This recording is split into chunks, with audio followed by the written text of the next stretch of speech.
Donc, je vais revenir un peu sur le rationnel parce que je pense que je n'ai jamais présenté devant la plupart d'entre vous. Et donc, pour essayer de donner un thème, j'ai intitulé ça « Nouvelles infections sexuellement transmissibles, épidémiologie et diagnostic ». Alors, pour commencer, si les diapos veulent bien passer, il y a deux points importants qui vont sous-tendre toute la thématique de recherche. D'une part, ça, tout le monde le sait bien, il y a une augmentation importante de l'incidence des IST depuis au moins une dizaine d'années, voire un petit peu plus. Et d'autre part, il y a un élargissement du spectre. Alors, sur la partie gauche de la diapositive, on voit les infections sexuellement transmissibles classiques. Et puis, se rajoute à ça, au fur et à mesure du temps, d'autres agents pathogènes qui sont de plus en plus décrits comme responsables d'infections. Donc, je ne vais pas du tout m'étendre sur chacun. Le plus récent d'entre eux, c'est le Mpox, mais il y a aussi des transmissions sexuelles montrées de gale, d'infections à staphylocoque doré. Et puis, plus récemment, on commence à décrire des infections sexuellement transmissibles, en particulier chez les patients multipartenaires, d'agents infectieux à transmission orofécale, avec principalement des salmonelles, des campylaux, des shigelles, des giardia. Et puis, plus récemment, ces agents, avec une transmission de ces agents, mais qui portent en plus de la multirésistance aux antibiotiques. Donc, l'élargissement du spectre, on en parle de plus en plus. Et la résistance aux antibiotiques, ben, vous le savez, c'est un autre enjeu actuellement, avec de plus en plus de bactéries résistantes aux antibiotiques. Et ici, on a une modélisation qui date un petit peu, mais qui montre que dans les années 2050, la résistance aux antibactériens sera à travers le monde la première cause de décès. Est-ce que vous voyez ma flèche, pardon? Oui, oui, parfait. Oui. La première cause de décès, et ce devant les cancers. Alors, c'est une modélisation, on peut en dire ce qu'on veut. Néanmoins, c'est déjà et ça va être un problème important. Et puis, évidemment, comme malheureusement souvent, on voit que la répartition de la mortalité liée aux infections bactériennes résistantes aux anti-infectieux sera inégalement répartie à travers le monde, pardon. Et donc, on estime quand même 10 millions de morts en 2050, c'est dans pas si longtemps. Et donc, à partir de ces deux thématiques vont naître les projets de recherche, et en particulier dans les bactéries résistantes, une qui nous pose problème, ce sont les entérobactéries productrices de BLSE. Et comprendre la transmission de ces bactéries, c'est un enjeu pour essayer d'en limiter la diffusion. Alors, il y a des choses qui sont bien connues depuis une dizaine d'années. C'est la transmission des BLSE dans les voyages, les hôpitaux, les EHPAD, mais aussi une transmission avec les animaux et de compagnie, les animaux d'élevage et les zoos, au EAUX, et avec l'impact pour la transmission de la prescription antibiotique. Et vous savez qu'en France, on est dans le trio de tête en Europe des plus gros prescripteurs, alors pas que uniquement en santé animale, mais également en santé vétérinaire. Et d'autre part, et ça a été l'objet de ma thèse de science, on sait que la diffusion des entérobactéries productrices de BLSE est favorisée par certains clones, en particulier chez Coli, mais également chez Klebsiella, certains plasmides qui portent le gène de la résistance, et puis par des mécanismes que vont avoir les bactéries pour pouvoir diffuser leur gène de résistance. Et donc, c'est l'alliage, pour l'instant, ce qu'on en connaît de la diffusion des BLSE, c'est l'alliage de différents mécanismes. Mais avec ça, on n'arrive pas à expliquer toute la diffusion. Et on s'est posé la question donc, il y a quelques années, est-ce qu'il pouvait y avoir une transmission sexuelle des entérobactéries productrices de BLSE, puisqu'on a décrit la transmission orofécale d'autres agents.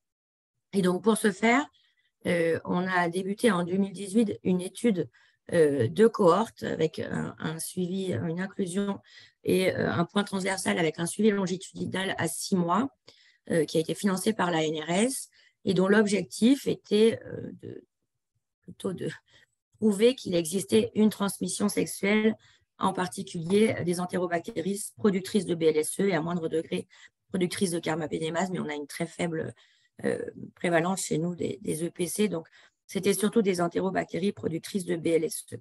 Et pour essayer de répondre à la question, on a monté donc cette étude qui était une étude monocentrique de cohorte avec une période d'inclusion qui a duré à peu près 1 an, avec des patients ayant au moins un partenaire sexuel, alors qu'il soit hétérosexuel ou homosexuel, peu importe, et qui étaient adultes, parlant français, et acceptaient les prélèvements.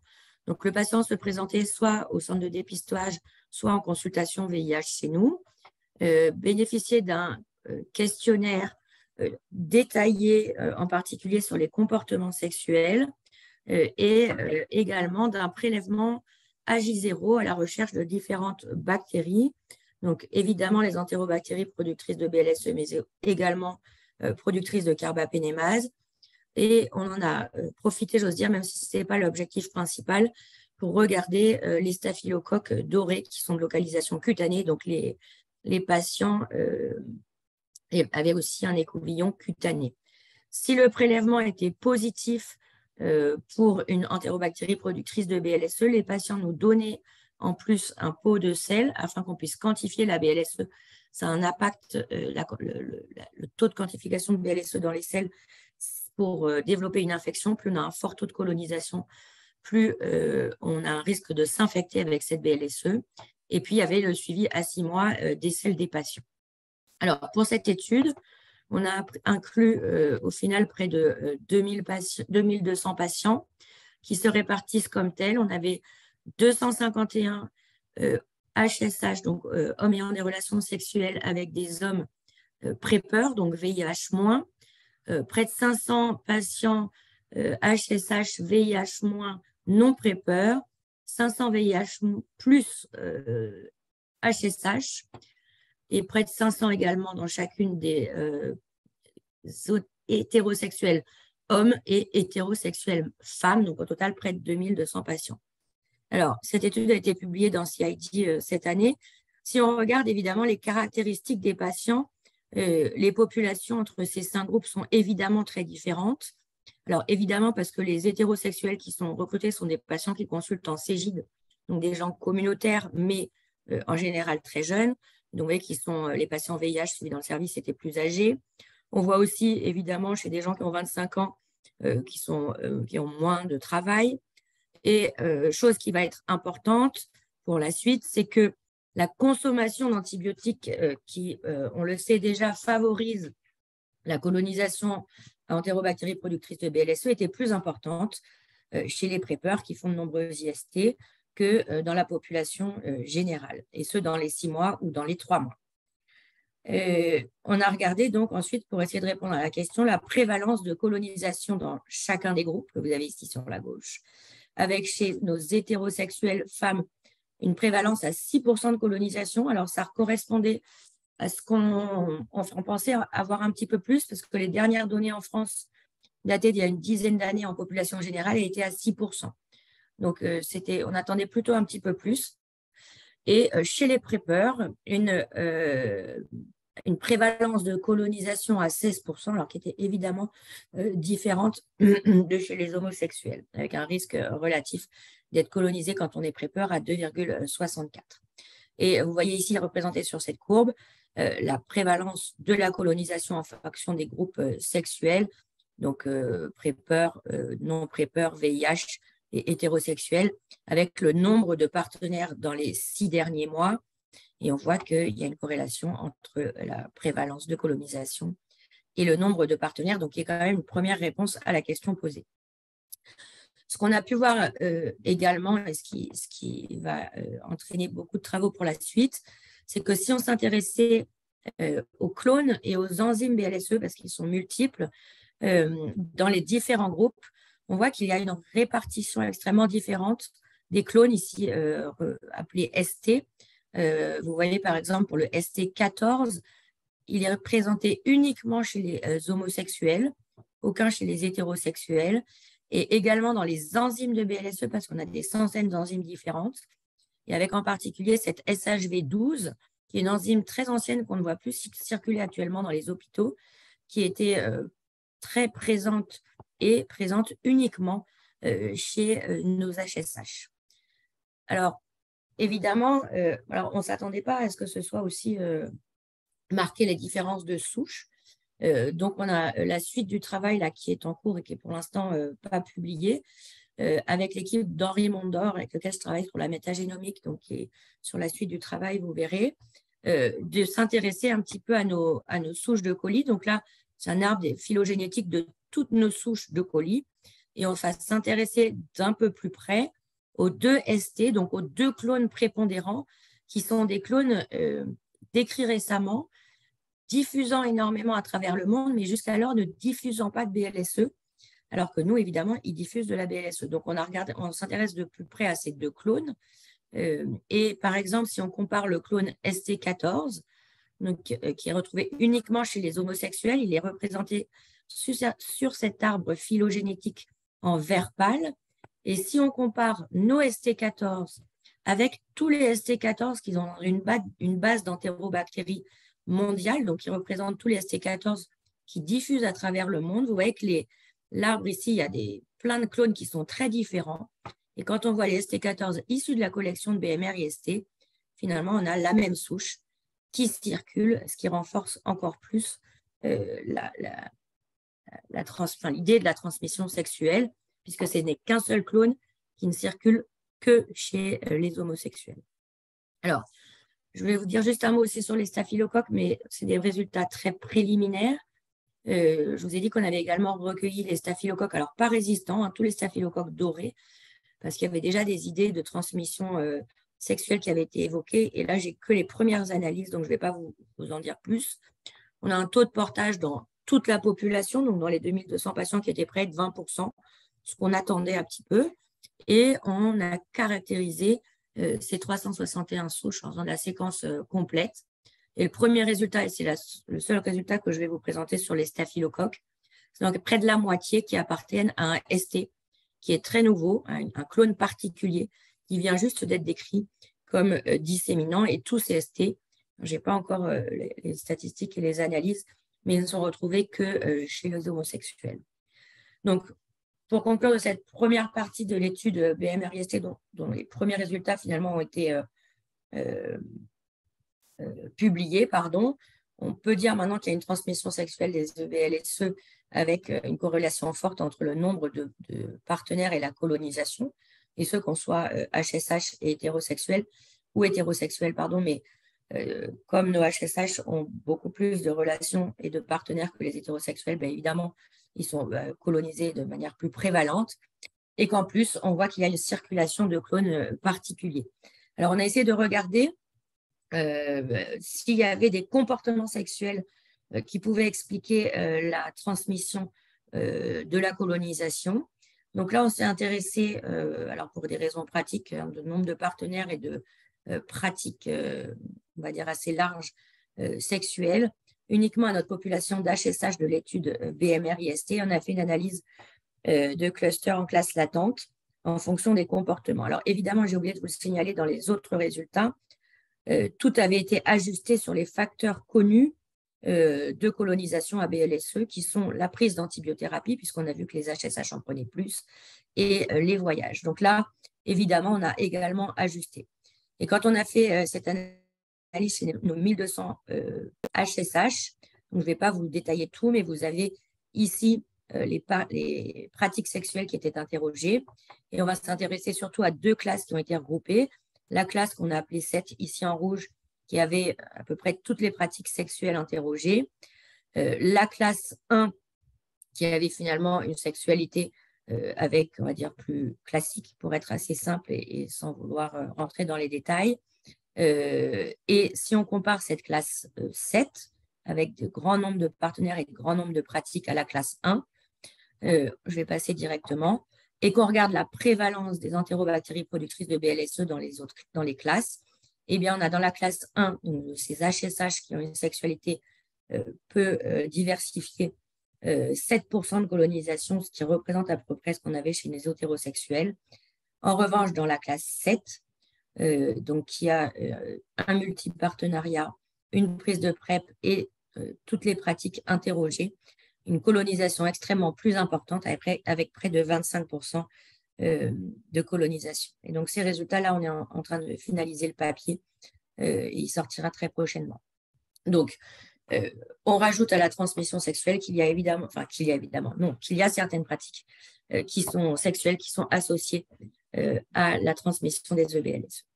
Alors, la suite de ça, il y a encore des choses qui sont en cours sur la cohorte BLSE. Évidemment, c'est une population donc, ce que je vous ai montré dans la population incluse qui prend beaucoup d'antibiotiques. Et vous savez que c'est une des grandes questions parce qu'on a peu d'études qui montrent l'impact des différentes classes d'antibiotiques et en particulier celles qui sont données pour les IST sur l'impact sur le microbiote. Donc ça, c'est ce qu'on est en train de travailler. Et l'autre chose, c'est qu'on va assurer le suivi à 6 mois puisqu'on avait les prélèvements de sel des patients. Néanmoins, vu qu'on n'avait que 300 patients porteurs de BLSE, dans les premières analyses, là, on n'a pas assez de puissance pour dire si cette colonisation perdure, si le fait de prendre des antibiotiques à répétition participe à la persistance de la colonisation et donc au risque d'infection à EBLSE. Et donc, c'est en partie pour ça que va venir la deuxième étude dont je vais vous parler, qui, elle, s'appelle NGS-IST, qui a plusieurs objectifs. C'est de continuer d'essayer de comprendre les modes de transmission, en particulier pour les BLSE, mais également pour les autres IST, et d'évaluer l'évolution de la colonisation à EBLSE. Et donc, pour ce faire, on utilise une nouvelle technique de microbiologie, alors qui était utilisée en dehors de la microbiologie, qui est la métagénomique. La métagénomique, je vais en dire un mot, pour l'infectieux, en fait, ça consiste à amplifier tous les génomes, donc ADN et ARN, humains et microbiens dans un prélèvement quel qu'il soit, et pour le diagnostic microbiologique, pour l'instant, s'intéresser uniquement aux caractéristiques des génomes microbiens. Et donc, cette étude, NGS-IST, va utiliser la métagénomique, et je vais vous montrer pourquoi, pour le diagnostic des IST. Donc, en objectif principal, on va évaluer les performances de la métagénomique, ici appelée NGS, pour les IST principales. Donc, cet objectif, il n'y a aucune étude qui a répondu à la question, mais on sait que ça marche, hein, cette technique, ce n'est pas la question, c'est une PCR un peu plus performante, on va dire, pan-microbienne. Et dans les objectifs secondaires, évidemment, on va s'intéresser aux autres IST, mais comme on va pouvoir caractériser toutes les bactéries, on ne recherche pas qu'un petit morceau de la bactérie, on a le génome complet de la bactérie, on va pouvoir évaluer d'une part l'évolution des colonisations, puisqu'on suit ces prépeurs pendant 1 an dans différents prélèvements. Donc, on va pouvoir évoluer la colonisation dans le temps et on va pouvoir évoluer plus finement les souches circulantes des différents agents infectieux, alors que ce soit chlamydia, gonocoque ou mycoplasma, puisqu'on va pouvoir caractériser les clones par cette technique, ce qui ne peut pas être fait en technique de bactériologie classique. Et l'autre chose, comme la métagénomique, c'est quelque chose de pan-microbien, on va essayer d'évaluer l'incidence des IST, des agents d'IST qu'on ne recherche pas systématiquement pour essayer de comprendre des mécanismes de transmission. Donc, cette étude, également financée par l'ANRS, c'était initialement une étude monocentrique. On avait choisi de s'intéresser aux PrEPers pour avoir une forte proportion d'IST. On aurait pu le faire, inclure plus de patients chez des hétérosexuels, ça aurait été la même chose, mais pour avoir un moins grand nombre de sujets à inclure. Et ces PrEPers sont suivis avec les prélèvements gorge, anus, sang et urine habituels à l'inclusion, et puis tous les 3 mois pendant 1 an, avec également des prélèvements aux visites intermédiaires, s'ils en ont, c'est-à-dire quand ils ont des symptômes d'infection sexuellement transmissible. Donc, on a débuté cette étude-là en août 2022 et on avait prévu de finir en mai 2023. Néanmoins, avec les résultats qui sont arrivés cet été, qui ont été aux États-Unis et qui sont confirmés par l'étude de Jean-Michel Molina sur la PEP-doxy. Donc, la PEP-doxy, pour ceux qui ne connaissent pas, c'est encadrer, alors soit avant, soit après, peu importe, prendre des antibiotiques, et en l'occurrence de la doxycycline, quand on a des relations potentiellement contaminantes, pour ne pas s'infecter avec une bactérie d'IST. Et donc, cette technique de prendre des antibiotiques, ça marche et ça berce fortement le nombre d'IST, en particulier de chlamydia. chez les patients. Donc, ce n'est pas encore dans les recommandations parce qu'il y a plein de questions sur la pepdoxy parce que ce n'est pas neutre de prescrire des antibiotiques largues à main nue, donc ce n'est pas dans les recommandations. Mais de nombreuses personnes le prennent spontanément parce qu'ils ont vu les publications.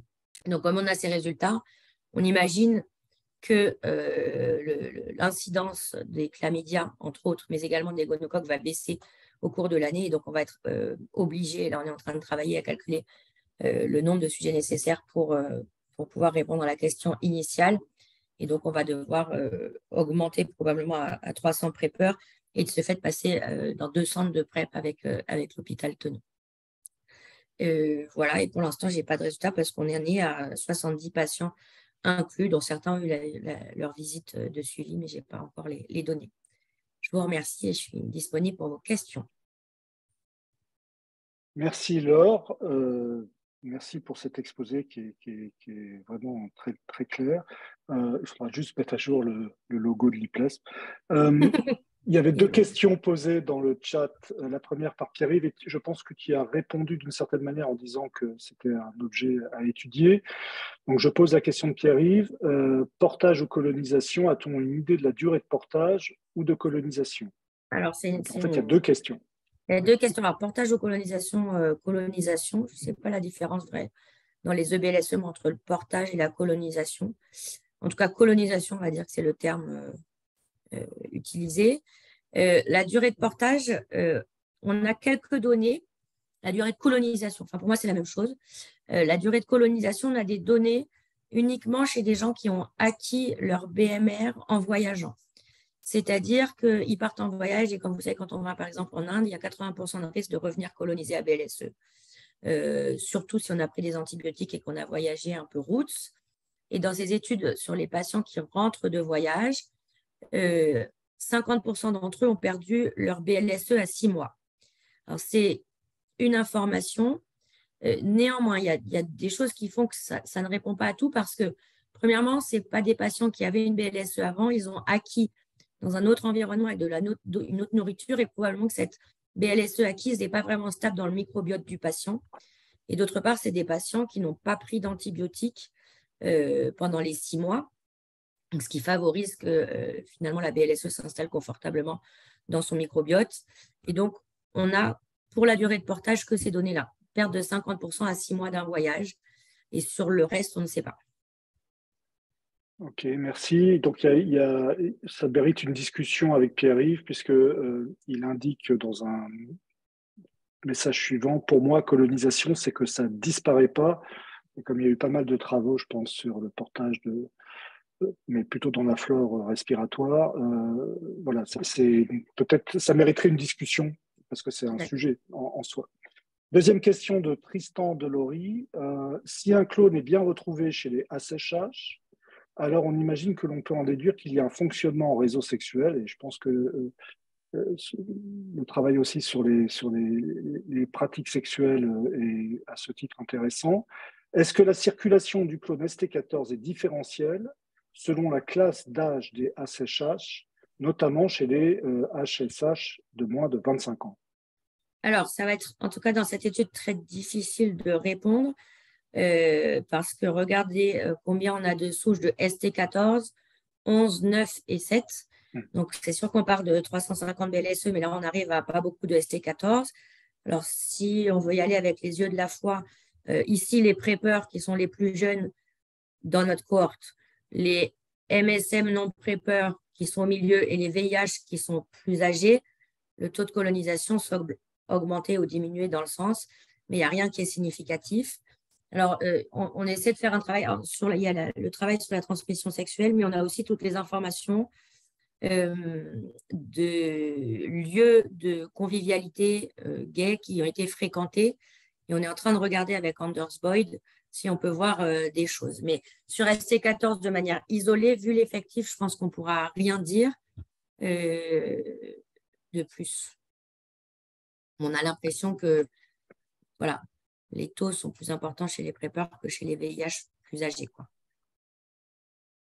Très bien. Alors, j'ai juste un commentaire supplémentaire, c'est que je pense qu'il faudra se rapprocher aussi de l'équipe qui coordonne Prévenir sur ces aspects-là, parce qu'il y a aussi des prélèvements répétés chez les prépeurs qui sont réalisés, mais tu connais sûrement très bien ce sujet, mais il y a peut-être à discuter avec eux. Je dirais, il n'y a pas peut-être, il y a sûrement à discuter avec eux pour voir éventuellement comment renforcer la taille des études et la puissance sur certaines questions qui sont posées autour des IST chez les prêteurs. Voilà. Je suis dans le conseil scientifique de prévenir, donc on en a déjà discuté avec eux.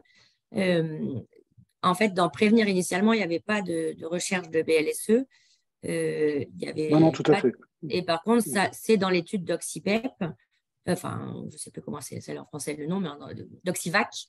Dans l'étude d'Oxivac, Béatrice Berceau, donc la bactério qui travaille au CNR Bono à Saint-Louis et qui est dans aussi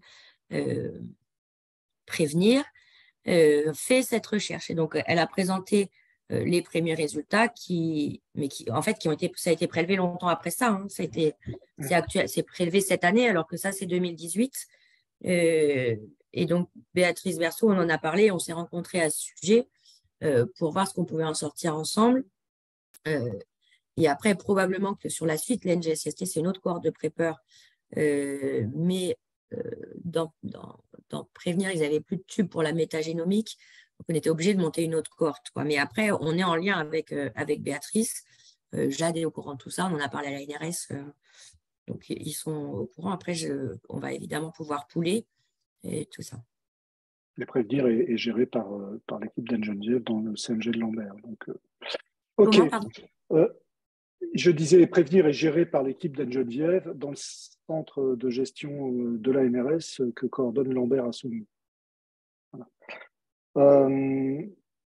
Très bien, écoutez, on a rattrapé le petit décalage au démarrage en termes de temps. Merci beaucoup, Laure. Il faut que tu arrêtes le partage de l'écran. Et donc, on va passer à la présentation maintenant de l'équipe Pépite avec deux présentations d'Agnès Caille et de Lucie Collet. Donc, Agnès Caille, à vous. Bonjour. Bonjour à tous. Je vais partager ma présentation. Est-ce que vous voyez bien en mode présentation? Très bien. Parfait.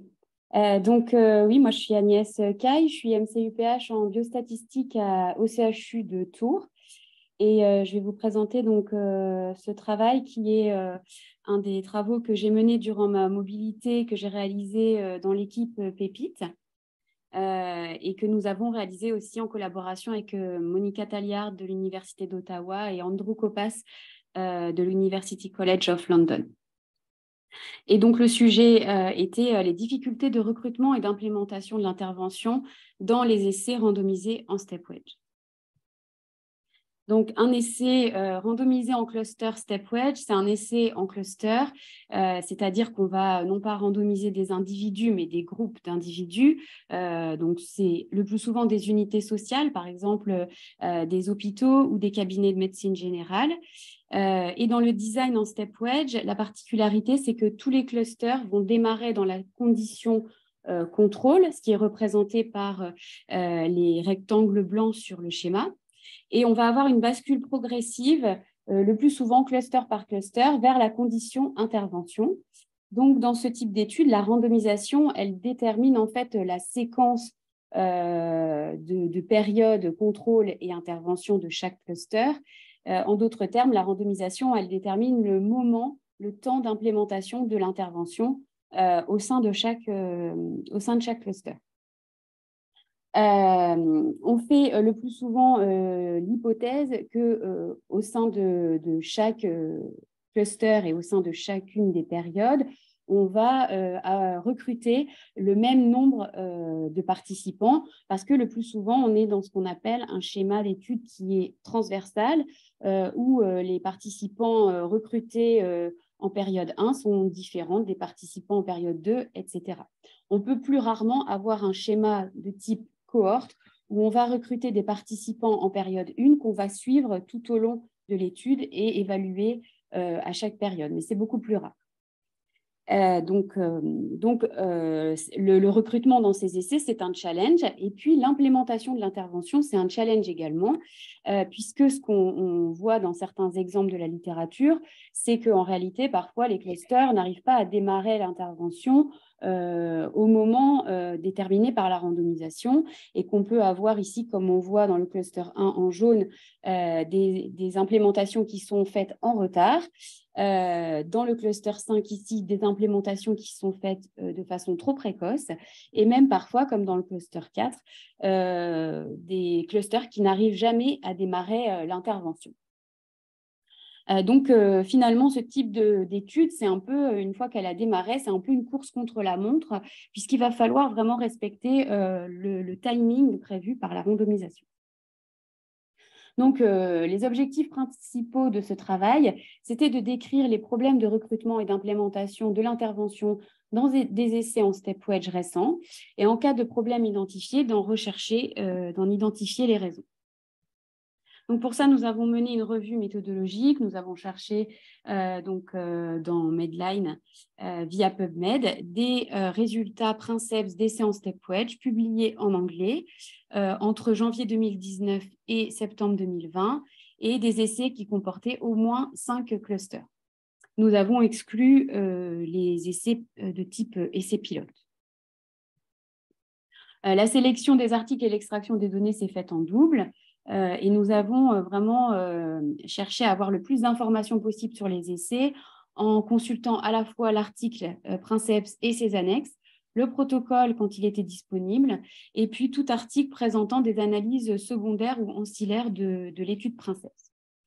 Pour chaque essai, nous avons extrait à la fois des caractéristiques générales et puis des éléments du schéma de l'essai tels que planifiés et tels que réellement réalisés.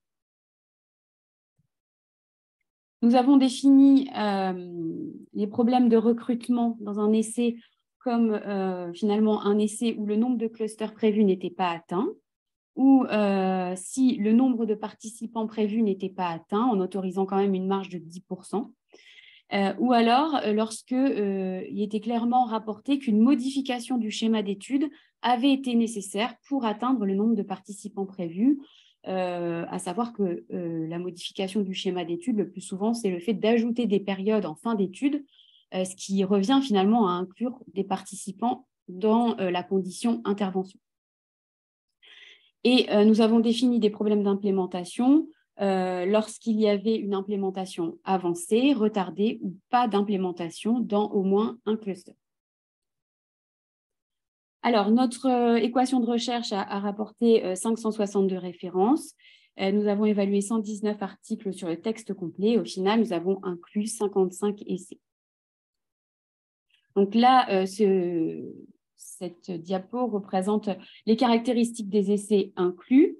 Donc, on voit que le plus souvent, c'était des essais qui étaient menés dans un contexte médical, qui randomisaient soit des hôpitaux, des services médicaux ou des cabinets médicaux, en sachant qu'un essai en cluster peut se dérouler dans un contexte non médical et randomiser des aires géographiques ou des maisons de retraite, par exemple. Le protocole de l'étude était disponible dans 80% des essais, et il y avait eu un essai pilote préalable dans un tiers des cas. Le nombre de clusters médian était de 11, et au niveau du design du recrutement, il était, comme vous disiez, le plus souvent transversal. Donc, à savoir des participants différents dans chaque période. Alors, les résultats que nous avons retrouvés, nous avons identifié des problèmes de recrutement ou d'implémentation dans 35 des 55 essais. Donc, 64% des essais avaient un problème de recrutement ou d'implémentation.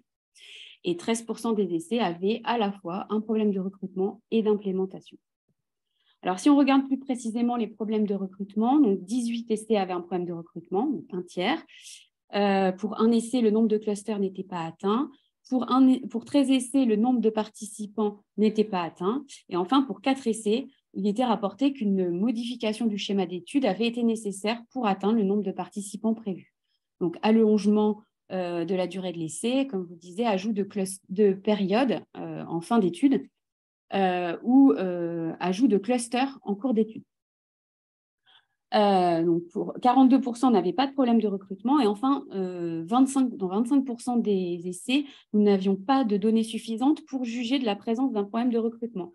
Ce qui signifie que soit nous n'avions pas le nombre de participants attendus, soit nous n'avions pas le nombre de participants réellement inclus.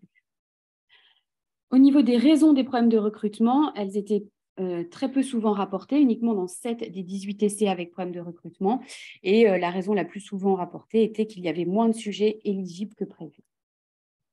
Les problèmes d'implémentation, donc il y avait 24 essais qui avaient un problème d'implémentation, 18 où il y avait une implémentation retardée dans au moins un cluster, 8 essais avec une implémentation avancée et 2 essais avec une absence d'implémentation dans au moins un cluster, en sachant qu'un essai pouvait avoir plusieurs problématiques. 8 essais rapportaient clairement qu'il n'y avait que l'implémentation telle que prévue par la randomisation avait été respectée. Et dans 42% des essais, nous n'avions pas les données suffisantes pour juger de la présence d'un problème d'implémentation. Les raisons des problèmes d'implémentation étaient assez souvent rapportées, donc dans 18 des 24 essais. Celle qui revenait le plus souvent, c'était la présence de problèmes logistiques ou techniques, ou des problématiques de ressources humaines, de grève de personnel, ou d'implémentation prévue pendant une période de vacances. Donc, en conclusion, nous avons montré que les problèmes de recrutement ou d'implémentation étaient fréquents dans les essais en StepWedge. Nous avons également pu mettre en évidence que le reporting n'était pas optimal dans ces essais. Une des limites de notre travail, c'était qu'on avait un effectif trop limité pour pouvoir identifier des facteurs associés à la présence de problèmes d'implémentation ou de recrutement. Donc, nous n'avons pas pu faire de tests statistiques, mais sur les données descriptives, on voit que, par exemple, la présence d'une étude pilote préalable ou bien l'utilisation de données recueillies en routine n'était pas associée à la présence de moins de problèmes. Donc, les conséquences possibles du non-respect du planning d'implémentation, elles sont à creuser certainement un peu plus, mais il y a une première étude de simulation qui montre qu'une implémentation avancée peut mener à un biais dans l'estimation de l'effet intervention. Et enfin, lorsque le planning d'implémentation n'est pas respecté, ça pose la question de la randomisation. On a une perte de la rigueur méthodologique qui est apportée par celle-ci et finalement, notre étude se rapporte plus à une étude observationnelle où chaque cluster démarre l'intervention lorsqu'il est prêt qu'à un véritable essai randomisé. Donc, à l'issue de ce travail, nous avons établi quelques recommandations qui peuvent être utiles pour la planification ou le reporting de futurs essais en cluster StepWedge. Donc, je ne vais pas toutes les détailler, mais par exemple, il faut vraiment prendre en compte la présence de périodes de vacances lorsque l'on planifie un essai en StepWedge. Il faut être vigilant à avoir obtenu l'ensemble des autorisations réglementaires dans tous les clusters avant de démarrer l'étude. Et puis, il faut penser à une stratégie d'analyse en cas de problème de recrutement et ou d'implémentation. Et donc, dans le reporting, il faut bien rapporter clairement le nombre de sujets prévus et réellement inclus, ainsi que le plan d'implémentation prévu et réellement déployé. Donc, en conclusion, le risque de problèmes de recrutement et d'implémentation doivent être connus des investigateurs avant d'envisager ce schéma d'étude, parce que les avantages théoriques de ce design peuvent être compromis par leurs exigences organisationnelles dans un temps qui est contraint par le schéma d'étude.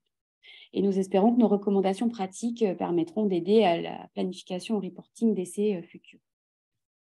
Je vous remercie pour votre attention. Voilà, il y a plus de résultats que vous pouvez retrouver dans l'article qui a été publié dans le Journal of Clinical Epidemiology.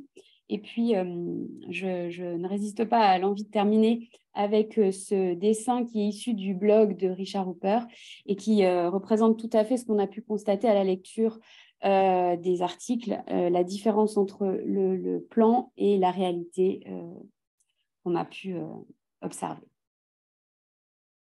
Je vous remercie pour votre attention.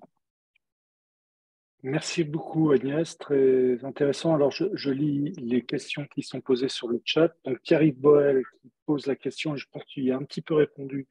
C'est quoi le problème lorsqu'un bras n'ouvre pas? Uniquement un problème de puissance ou autre chose?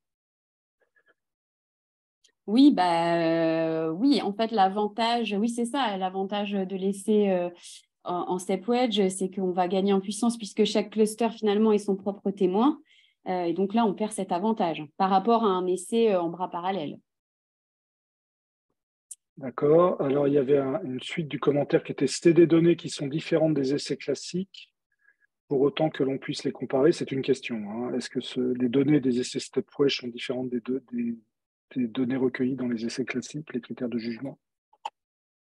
Alors, je pense que la question, elle est peut-être plus sur les problématiques de recrutement que sur les Oui, problématiques. oui, tout à fait. En fait, c'est une question qu'on m'a déjà posée et je pense qu'il n'y a pas forcément de données sur les essais classiques. Je pense qu'il y a des essais, il y a une étude sur les essais en cluster, c'était assez comparable, mais en fait, c'est surtout que les conséquences ne sont pas identiques parce que dans les essais en step wedge, on a vraiment l'effet du temps qui est un potentiel facteur de confusion. Et donc, dès lors qu'on a un problème de recrutement dans un essai classique, on va allonger la période de recrutement sans que ça pose de problème. Enfin, c'est un peu embêtant, bien sûr, hein, mais là, le problème dans un essai en step wedge, c'est que si on se rend compte à la fin de l'étude qu'on n'a pas le nombre de sujets attendus, on va prolonger, mais uniquement du coup du recrutement dans la condition intervention. Et donc, tout ça va venir potentiellement biaiser l'étude, surtout s'il y a un effet sous-jacent du temps. Et donc, ça, on va le voir, par exemple, c'est un projet qu'on a. Quel est l'impact de l'épidémie de Covid, par exemple, sur les essais en step wedge, où on va forcément avoir cet effet sous-jacent du temps.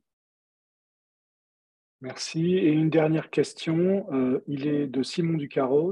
Il est un peu étonnant de parler de problème d'implémentation pour un retard, puisque c'est l'objet même des sciences de l'implémentation que de comprendre les effets des éléments de contexte. Ne s'agit-il pas uniquement d'un problème pour évaluer l'efficacité de l'intervention théorique en efficacy, où l'on ajuste sur le contexte? Je suis pas sûre de.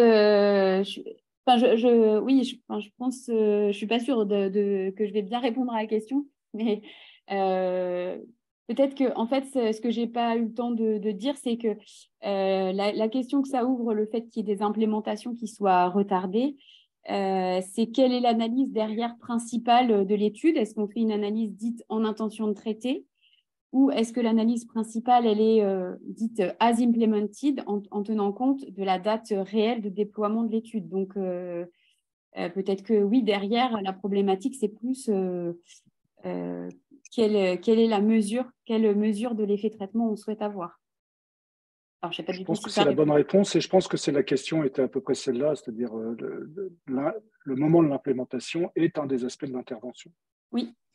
Oui. Bien, il y avait encore un commentaire de Pierre-Yves qui disait qu'on pouvait faire du on-off tout le temps pour prolonger, mais que c'était encore plus compliqué. Et donc, on va arrêter là cette discussion et passer à l'exposé suivant, qui est celui de Lucie Collet. Donc, Lucie, c'est à vous de... vous avez le micro et la caméra.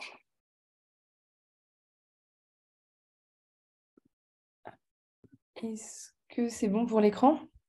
C'est bon pour l'écran. Merci, Lucie. Eh ben, moi, je suis interne en anesthésie-réanimation et je vais vous présenter le travail que j'ai réalisé l'année dernière pendant mon Master 2, qui a été encadré par Agnès de Chartres et qui portait sur l'hétérogénéité dans la définition du délirium en réanimation et de l'association avec l'effet traitement dans les essais contrôlés randomisés. Et c'était donc une étude méta-épidémiologique. Pour vous reprendre un petit peu de contexte, le délirium en réanimation, c'est une pathologie qui est assez fréquente, dont l'incidence peut varier. Globalement, c'est 30%, mais ça varie de 10 à 80%, et notamment en fonction de la définition qu'on utilise pour le définir. C'est une encéphalopathie aiguë qui regroupe une symptomatologie variée. Donc, je vous ai mis les grandes composantes ici, avec des troubles de l'attention et du jugement, une fluctuation de la vigilance, un ralentissement, une agitation psychomotrice et bien d'autres. Ça peut être secondaire au stress induit par la réanimation et également par la pathologie systémique qui emmène le patient en réanimation. Et ça a des conséquences importantes avec une majoration de la mortalité, de la durée de séjour, de la durée de ventilation mécanique, mais ça peut aussi entraîner des déficits cognitifs à long terme. Tout ça en fait un enjeu thérapeutique majeur et il y a donc une recherche assez active sur le délirium et notamment sur les stratégies pour le prévenir et le traiter. L'impression qu'on a, c'est qu'il y a de nombreuses définitions utilisées dans la littérature avec les critères DSM qui étaient le gold standard utilisé, de nouvelles échelles telles que l'ICD-SC ou la CAM-ICU, ou encore un ensemble de symptômes prédéfinis ou une définition laissée à l'appréciation du clinicien. Alors, on sait que la définition d'un critère de jugement, mais ça peut être une source d'hétérogénéité et ça peut avoir une influence sur l'effet traitement et rendre donc la comparaison entre les essais difficiles. Donc, les objectifs de notre étude, c'était d'évaluer l'hétérogénéité dans la définition du délirium dans les essais contrôlés randomisés qui étaient inclus dans des méta-analyses qui évaluaient le traitement ou la prévention du délirium en réanimation et d'évaluer si l'effet traitement variait en fonction de la définition utilisée. Pour cela, on a d'abord fait une revue systématique où on a inclus les méta-analyses qui regardaient des stratégies préventives ou thérapeutiques du délirium en réanimation. Et on a évalué s'il y avait de l'hétérogénéité dans la définition du délirium dans les essais contrôlés randomisés qui étaient inclus dans ces méta-analyses.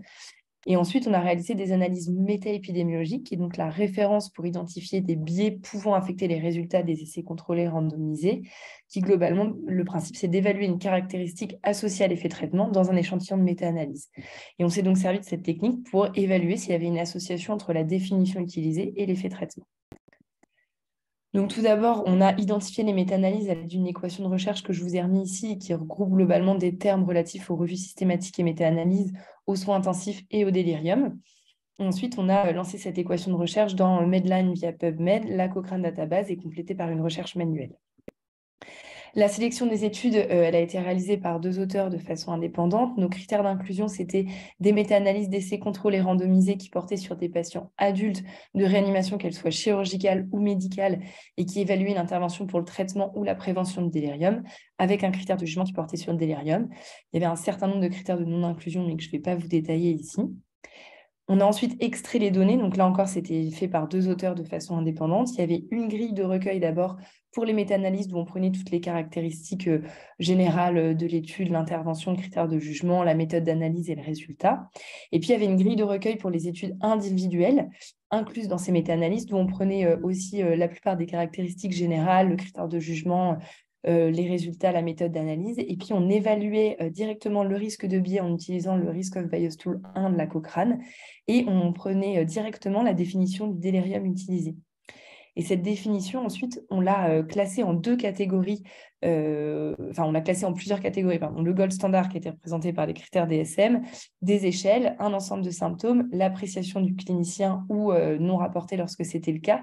Et ces catégories, on les a ensuite scindées en 2 groupes qui étaient donc ce qu'on considérait comme des définitions validées d'après les données de la littérature, qui étaient donc les critères DSM, l'échelle CAM-ICU, ICD-SC ou NICHAM. Et puis tout le reste était considéré comme des définitions non validées. On a ensuite réalisé donc des analyses méta-épidémiologiques. Il y avait donc d'abord une analyse principale qui comparait l'effet traitement entre les essais qui utilisaient une définition validée versus ceux qui utilisaient une définition non validée. C'était réalisé avec la méthode de Stern qui se réalise en 2 étapes. Donc, c'est-à-dire que pour chaque méta-analyse, on estimait un ratio d'odds ratio, c'est-à-dire l'odds ratio dans les essais qui utilisaient une définition non validée sur l'odds ratio dans les essais qui utilisaient une définition validée. On faisait ça par une méta-régression à effet aléatoire. Et donc, un ratio d'odds ratio inférieur à 1 signifie qu'il y avait une estimation plus importante de l'effet traitement dans les essais qui utilisaient une définition non validée. Et ensuite, on estimait un ratio d'odds ratio combiné avec son intervalle de confiance à 95% par une méta-analyse à effet aléatoire avec une analyse de l'hétérogénéité. Sur cette analyse principale, on a réalisé des analyses de sensibilité pour prendre en compte d'éventuels facteurs de confusion, avec un ajustement sur les items du Risk of Bias Tool, l'année de publication et l'effectif des études. Et ensuite, on a réalisé des analyses secondaires en utilisant une autre méthode qui était la méthode de Siersma, qui est également une méthode recommandée, mais qui n'est pas toujours la méthode de référence utilisée, et qui est une régression logistique multiniveau à une étape. Donc, on a, comme dans l'analyse principale, comparé l'effet traitement entre les essais qui utilisaient une définition validée et ceux qui utilisaient une définition non validée. Et cette méthode, elle permet aussi la comparaison de plusieurs catégories entre elles. Donc, on a comparé les critères DSM qu'on a choisis comme étant la catégorie de référence aux études qui utilisaient la CAM-ICU, une échelle non validée ou qui ne rapportaient pas la définition. Concernant les résultats maintenant, notre équation de recherche, elle nous a ramené 555 références qui, après exclusion de tout ce qui ne correspondait pas à nos critères d'inclusion et des doublons, nous a permis d'inclure 41 méta-analyses. Parmi ces 41 méta-analyses, il y en avait 3 qui provenaient de la Cochrane. Elles étaient plutôt récentes avec une année de publication médiane en 2020. La plupart évaluaient la prévention du délirium. Le type d'intervention était essentiellement pharmacologique dans 70% des cas et le critère de jugement principal était quasiment majoritairement l'incidence du délirium. Ce qui est intéressant de voir, c'est qu'il y a 14 méta-analyses, soit 34%, qui soulevaient le problème de l'hétérogénéité de la définition du délirium dans la discussion.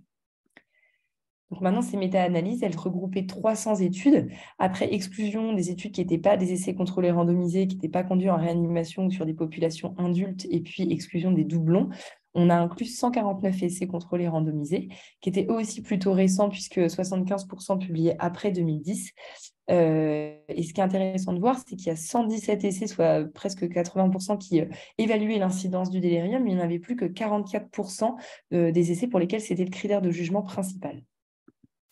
Concernant la définition du délirium dans ces essais, on peut voir que 107 essais, soit 71%, utilisaient une définition validée, majoritairement représentée par la CAM-ICU. 11 essais, soit 7,4%, utilisaient une définition non validée et 31, soit 20,8%, ne rapportaient pas la définition qu'ils utilisaient pour parler du délirium.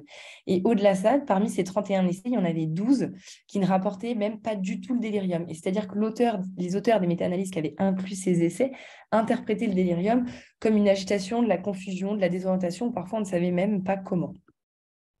Concernant les caractéristiques en fonction de l'utilisation d'une définition validée ou non, on peut voir que les essais qui utilisaient une définition non validée avaient moins tendance à être enregistrés et avaient un risque de biais élevé ou incertain plus important, notamment pour les items de la randomisation et de l'aveugle, et qu'à l'inverse, les essais qui utilisaient une définition validée avaient plus souvent le critère de jugement principal, l'incidence du délirium, était plus souvent le critère de jugement principal que dans les essais qui utilisaient une définition non validée.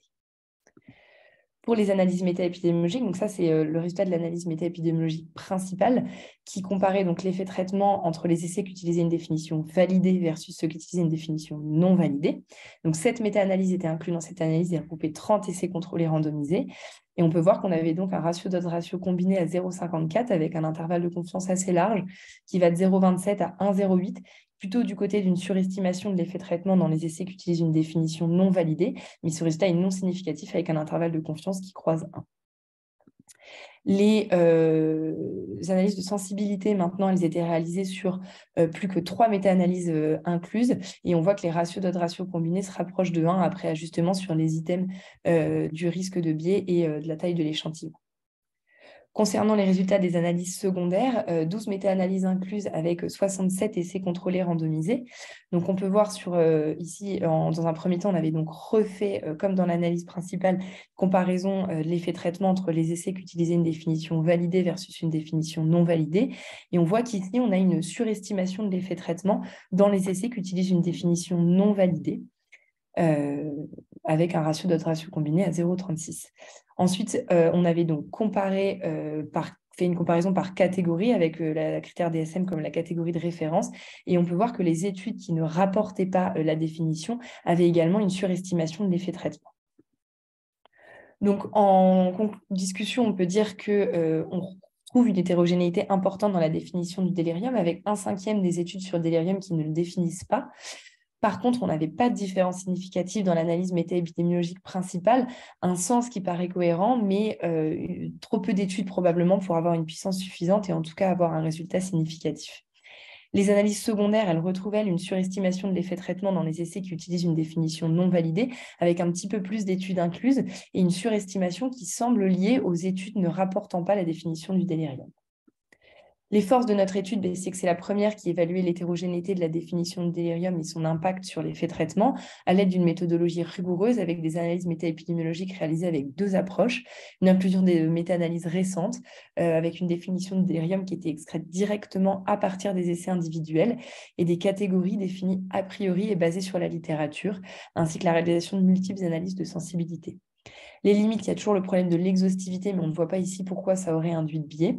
Il y avait par contre de nombreux doublons parmi les essais contrôlés randomisés avec un manque de puissance pour l'analyse principale, et puis un effet temps avec une évolution des pratiques en parallèle du développement des nouveaux outils qu'on n'a pas pu prendre en compte.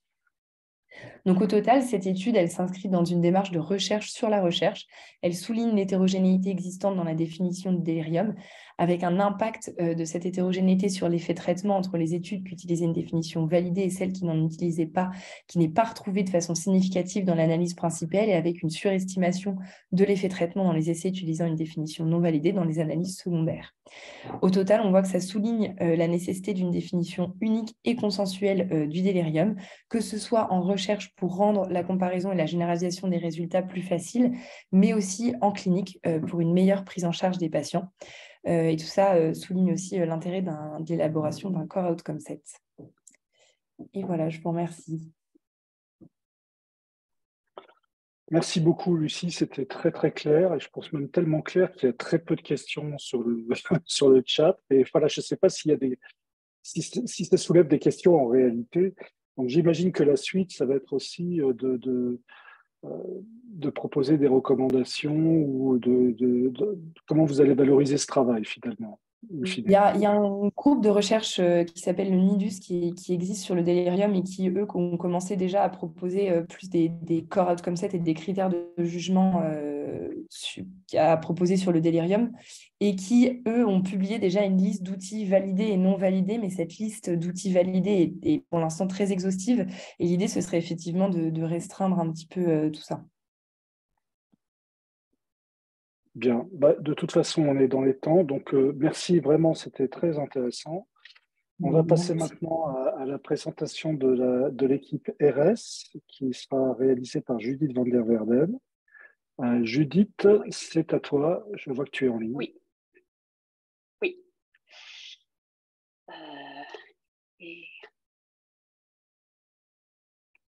Si c'est bon, vous voyez maintenant mon... C'est bon, ouais, voilà. C'est bon. Donc, merci. Donc, moi, je vais parler un peu de premier résultat d'un projet de recherche qui se centre autour de stress prénatal maternel. Et à l'occurrence, donc ça, c'est des résultats sur le lien avec le risque de dépression postnatale.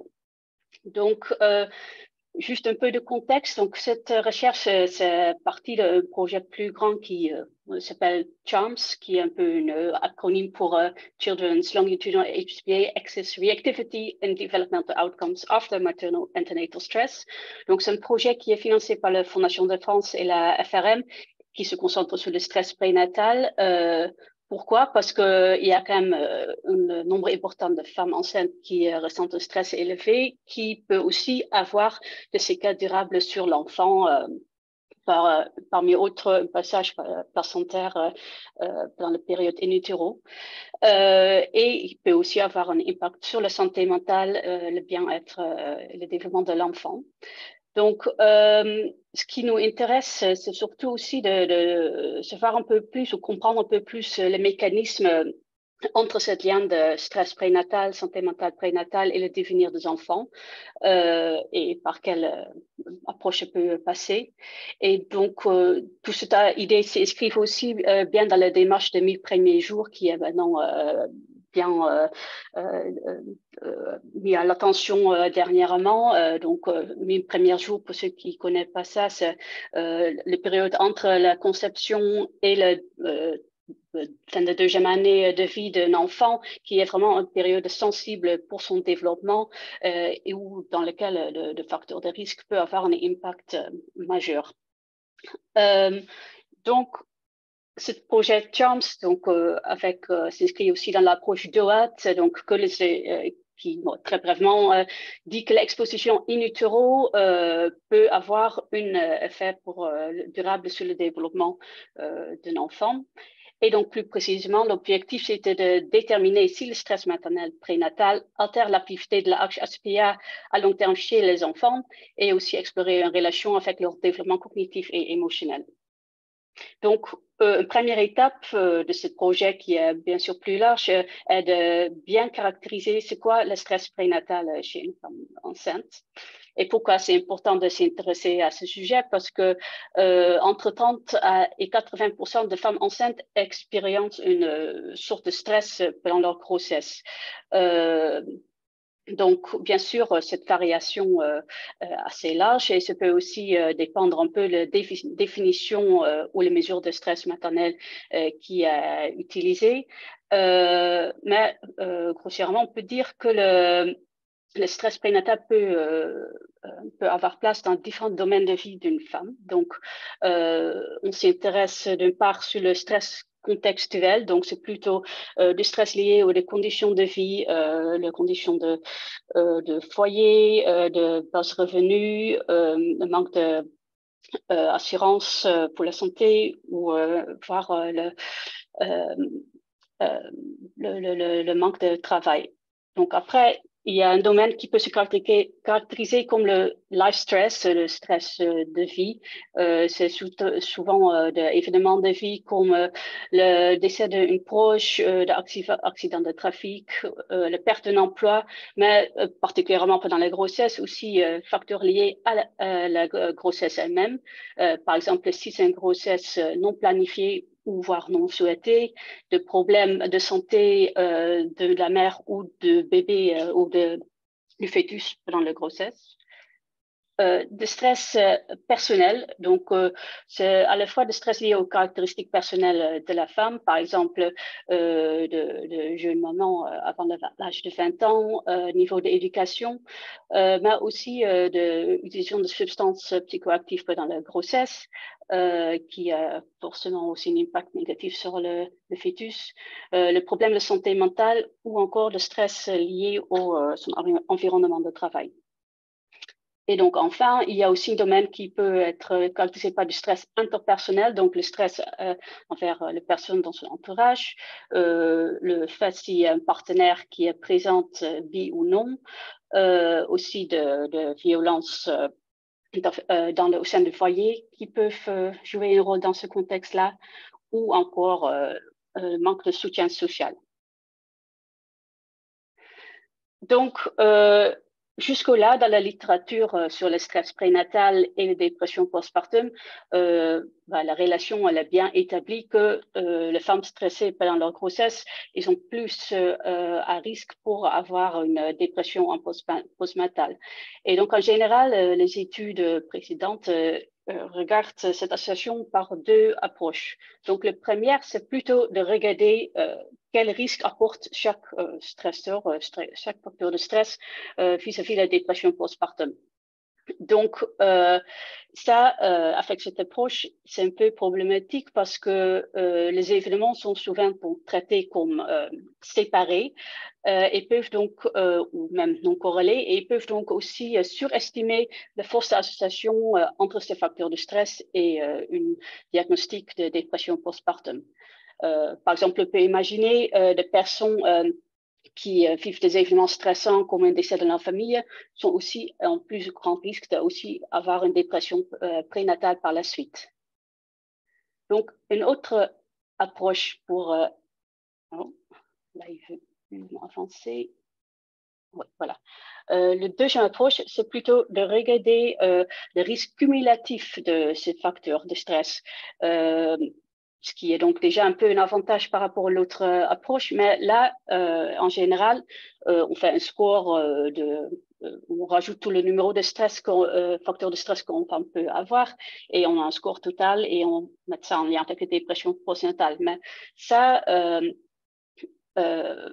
un problème que l'addition de facteurs de stress suppose que chaque stresseur apporte un même risque sur la dépression postnatale, bien qu'on peut bien imaginer que, par exemple, le stress lié à un décès d'un proche est plus élevé que celui d'avoir une amende pour une infraction de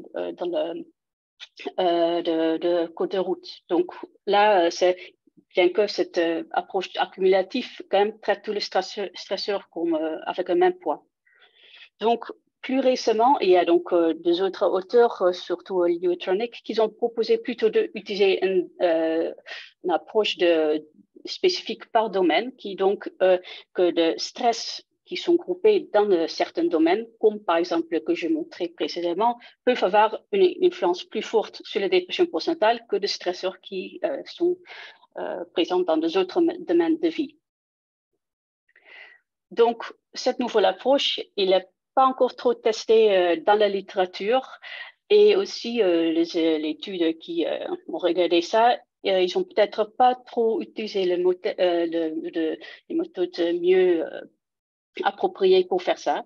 Il y a beaucoup d'analyses où ils mettent, par exemple, dans des analyses de régression multivariée, ils mettent tous les stresseurs de différents domaines dedans, ils regardent quels stresseurs ils ont le plus le plus grand odds ratio, par exemple. Donc, en revanche, une autre approche plus récente aussi, c'est l'approche centrée sur la personne qui assume qu'une population d'études peut avoir aussi des sous-populations qui sont non observées donc, ou latentes et qui donc sont caractérisées par de différentes ensembles de paramètres ou de facteurs dans le modèle.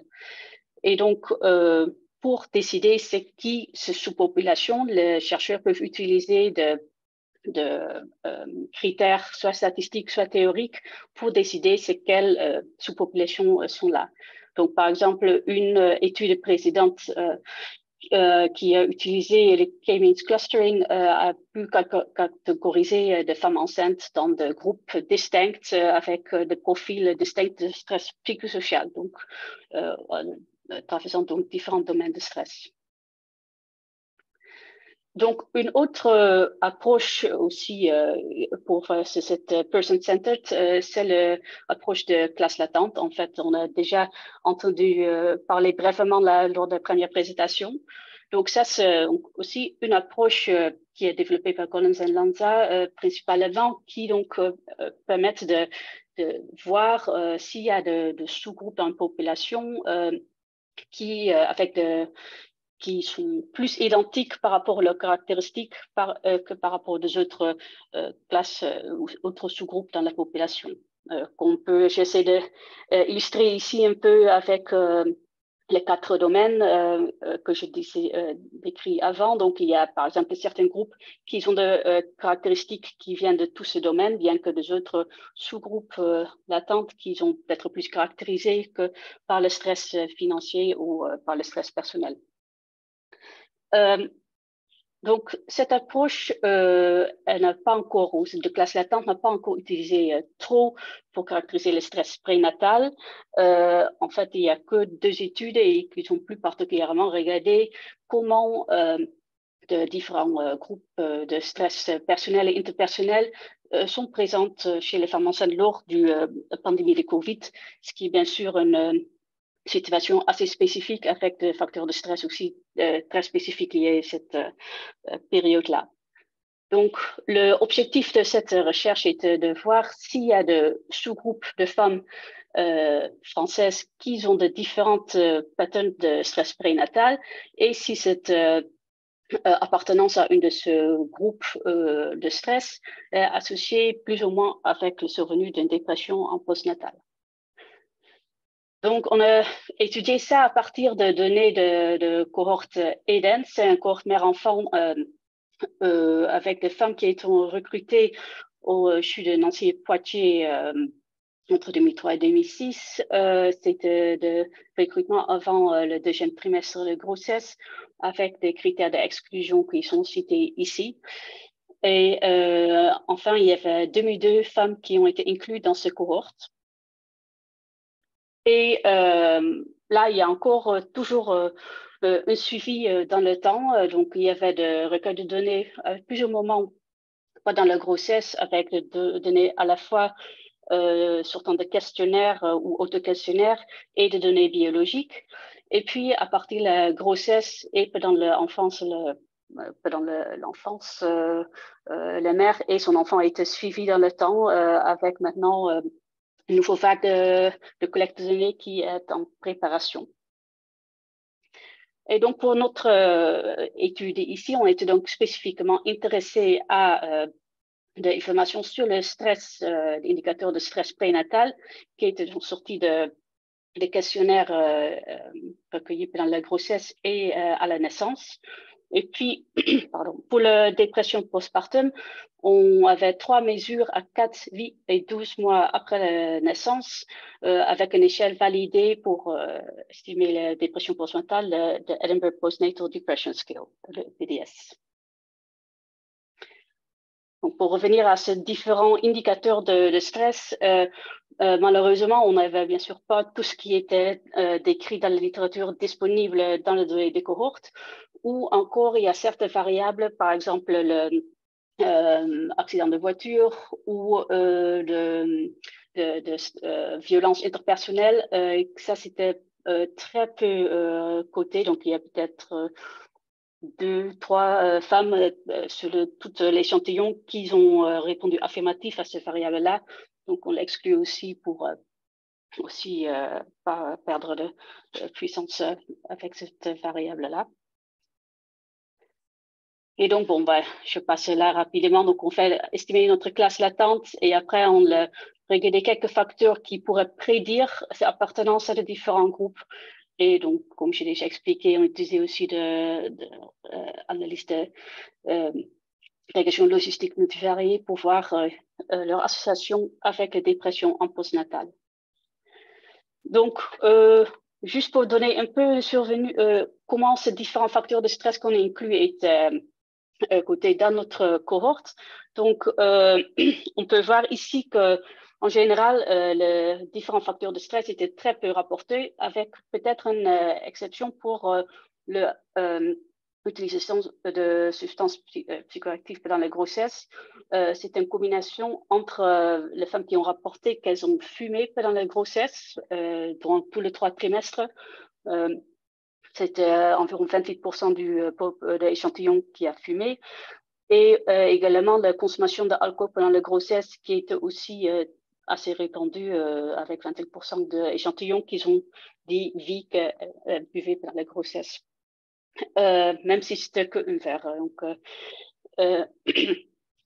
Donc après, pour nos résultats de différentes classes latentes, on a vu déjà un premier groupe qui en final, on a appelé ça le low stress group parce qu'au final, elles rapportaient très peu de facteurs de stress dans leur vie. Je ne vais pas trop regarder l'utilisation de substances parce que, comme j'ai dit, c'était très prévalent. Donc, on va voir ça, c'est une variable qui va ressortir fortement chez chaque groupe. Mais donc, le low stress group avait très peu de facteurs de stress. En revanche, il y a aussi un groupe qu'on appelle High Overall Stress, comme vous pouvez voir.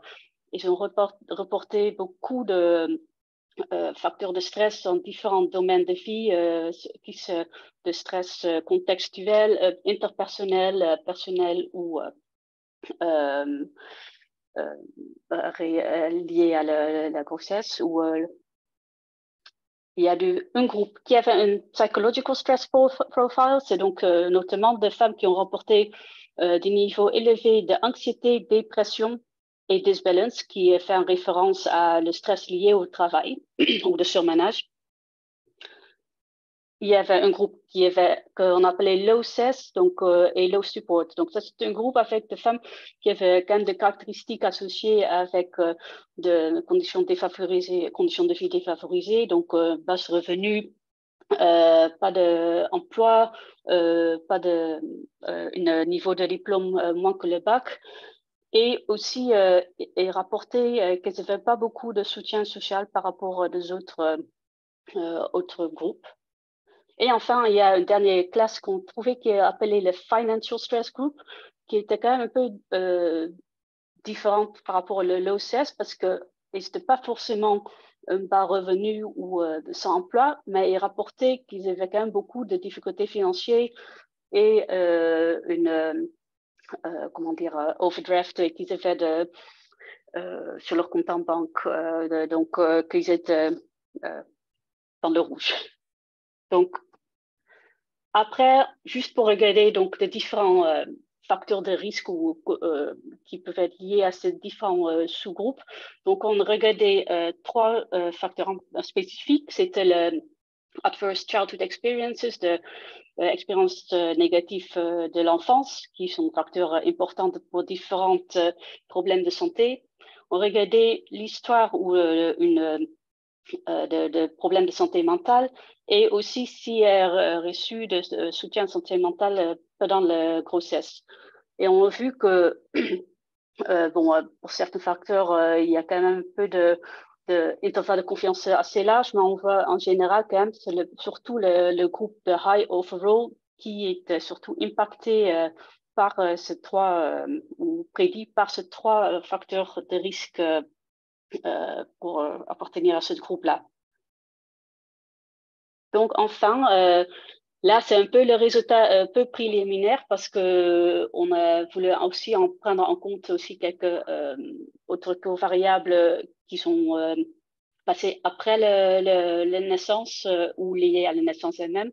On n'a pas encore plutôt codé, mais juste pour avoir une première idée. Et bon, ça va quand même un peu dans la direction où on peut s'attendre que notamment par rapport au groupe qui est rapporté un niveau bas du stress, que c'est surtout le groupe qui est rapporté une high overall stress avait un risque important de rapporter une dépression postpartum. Et donc, ça, c'était n'importe quel moment pendant la première année après la grossesse.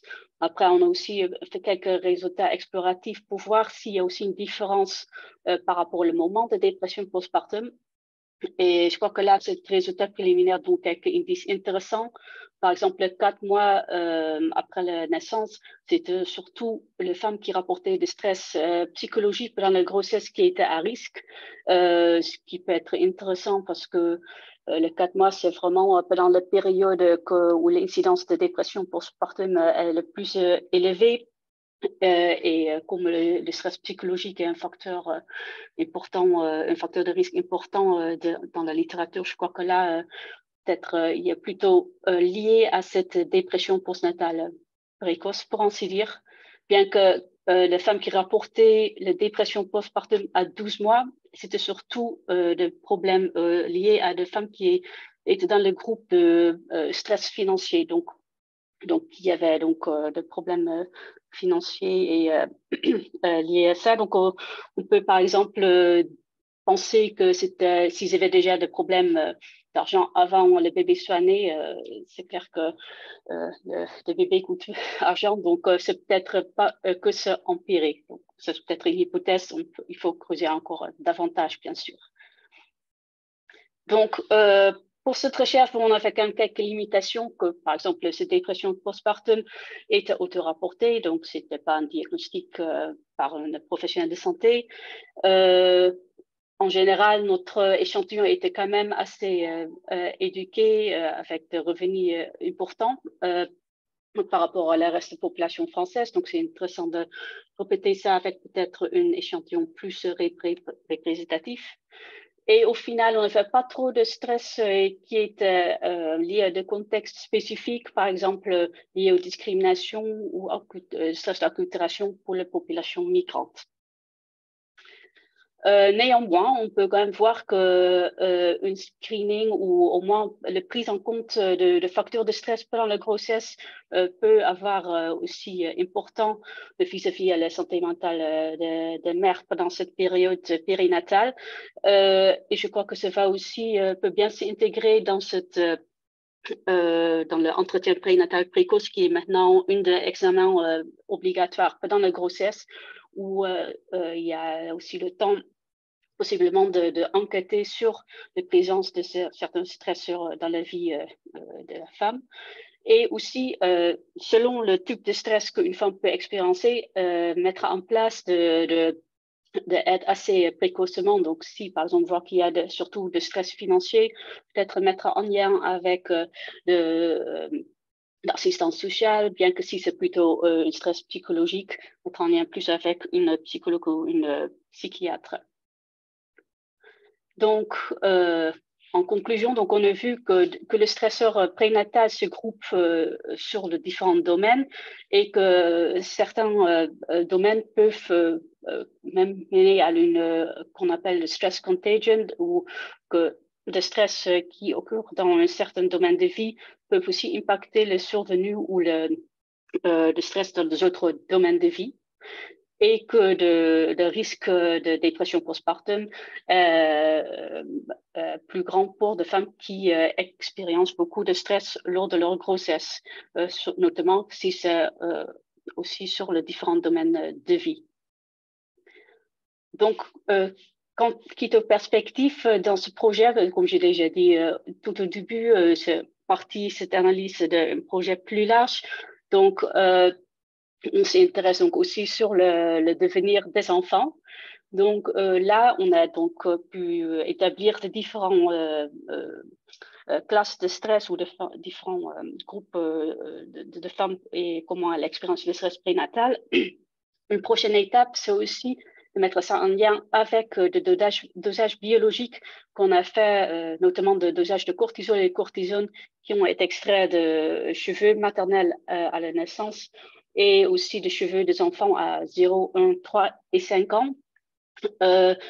Et donc, voir si à la fois ces différents profils de stress peut-être aussi sont liés à de taux de cortisol et cortisone chez la mère de façon différente, et aussi s'ils peuvent prédire aussi les différentes trajectoires de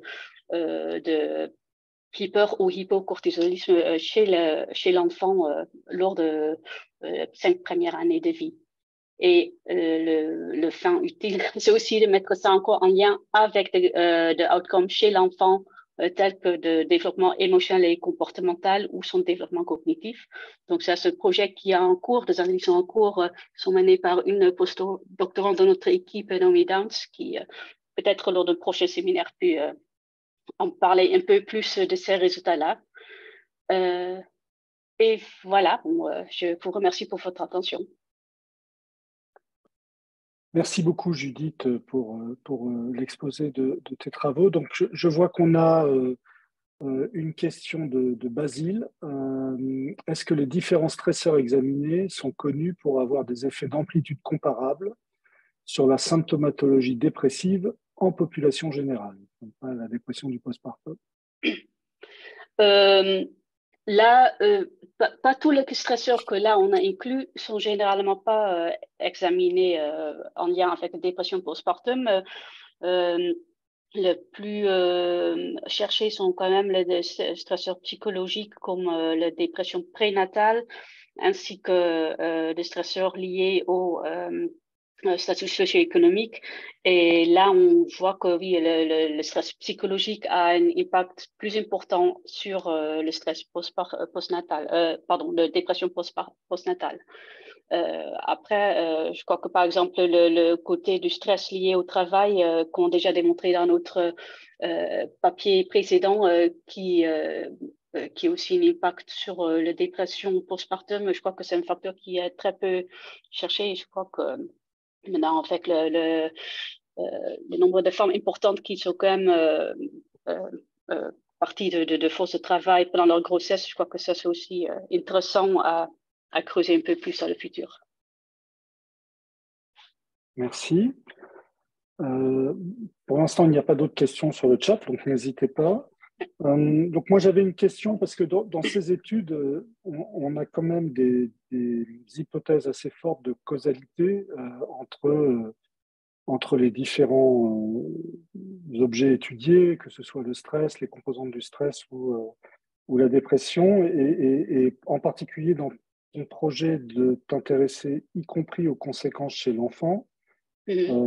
J'imagine du coup, et donc c'est ma question, qu'il y a la possibilité de développer potentiellement des approches causales pour étudier finalement comment les choses s'imbriquent les unes avec les autres, en utilisant des variables instrumentales je ne sais pas, on pourrait même imaginer émuler des essais stress sans stress pour regarder l'effet. Donc voilà, ma question c'est quoi la place des méthodes causales dans ce sujet? Oui, donc oui, c'est clair que oui, il faut prendre en compte ces différentes notions causales. Donc, par exemple, une de approches qu'on compte implémenter vis-à-vis ce stress prénatal, le rôle de cortisol et le développement des enfants, c'est d'analyse de médiation contrefactuelle, une approche. Bon, après, je crois qu'il y a tellement encore de choses à creuser qu'on peut aussi imaginer des autres études où, oui, comme tu dis, prendre de groupes semi-expérimental, stress non stressé ou et prendre en compte différents facteurs de confusion peu plus de façon oui, causale avec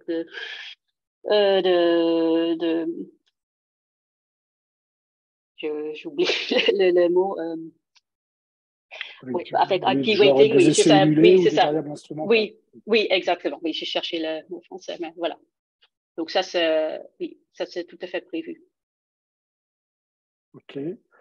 Et alors là, je pense qu'une question que se sont posées beaucoup de personnes, c'est dans ton analyse exploratoire sur le moment de la dépression et le stress, les différentes composantes du stress qui montrent ces différences qui apparaissent au fur et à mesure du temps. Les intervalles de confiance paraissent quand même très larges et du coup, c'est pas certain qu'on ait, voilà, avec dans la pratique de Oui, tests de comparaison standard, qu'on ait une vraie différence objectivable par des tests statistiques standards, si je puis dire. Voilà, mais oui. donc Après, mais c'est c'est comme exploratoire, voilà. oui, voilà, parce que par exemple, là, ce facteur-là, on n'a pas encore pas fait d'imputation de données manquantes qui sont quand même assez importantes sur certains facteurs. Je crois que déjà, Ça ne on va fait pas ça réduire comme une l'intervalle première. de confiance. Ouais. OK. Eh bien, écoutez, on arrive à 15 heures. Alors, je remercie vraiment très sincèrement tous les orateurs, d'une part pour la qualité de leurs exposés et d'avoir tenu leur temps. Juste avant de céder la parole et le fil d'animation à Muriel Marie Croze, je tiens à rappeler que donc nous avons les dates de 2023 qui sont précisées dans le message que j'avais envoyé avec en premier lieu le 30 et 31 mars qui sera la date de notre SAB et donc la reprise de nos séminaires d'équipe, d'unité, stricto sensu le 14 juin, mais bien sûr le SAB c'est pour tout le monde le 30 et 31 mars. Et puis les trois autres dates qui sont fixées pour 2023, donc le 14 juin, le 27 septembre et le 13 décembre, toujours sur le même créneau horaire. Vous retrouverez le séminaire enregistré sur le site de l'IPLES qui est en construction. Donc j'espère qu'il sera finalisé début 2023. Voilà. Et donc maintenant, c'est le moment de passer la main à Muriel Marie-Croze. Moi, je vais lui céder l'animation de cette discussion elle a eu lieu hier en conseil de laboratoire et je pense que c'est mieux que j'y sois pas si vous souhaitez en discuter et qu'elle vous présente les contenus de cette motion qui concerne la mise en place de la nouvelle charte contractuelle à l'INSERM. Muriel, je vais te céder la place. Merci Fabrice. Donc merci, bien bonjour à tous. En fait, c'est pas moi qui vais parler.